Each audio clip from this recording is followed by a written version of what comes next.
আসসালামু আলাইকুম ওরহমতুল্লাহি ওবরকাতু।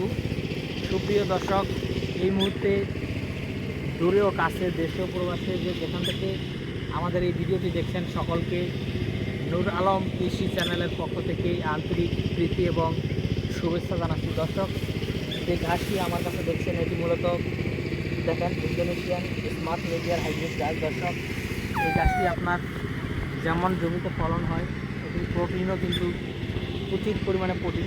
বর্তমান বাংলাদেশে কিন্তু সর্বোচ্চ প্রোটিনযুক্ত ঘাস কিন্তু স্মার্ট নেপিয়ার গাছকে বলা হয় থাকে।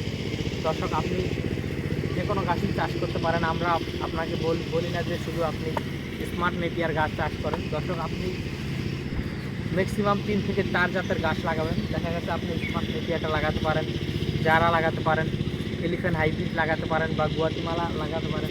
দেখা যায় আপনি যদি 3 থেকে 4 জাতের গাছ আপনার খামারে লাগান, তাহলে দেখা যাবে আপনার গবাদি পশুকে আপনি যদি এক এক দিন এক এক জাতের ঘাস কেটে দেন, সেটা গরু এতেও যেমন স্বাচ্ছন্দ্য বোধ করবে এবং এক এক জাতের গাছ এক এক দিন দিলে দেখা যায় এক এক গাছে এক এক পুষ্টিগুণ বেশি থাকে, এক একটাতে এক এক রকম বেশি থাকে। আপনার স্মার্ট নেপিয়ারে যেমন প্রোটিন বেশি, আপনার গুয়াতিমালাতে ক্যালসিয়াম বেশি বা প্রোটিন বেশি, অন্যান্য গাছে দেখা যায় আয়রন কিংবা ফসফরাস অনেক কিছু থাকে।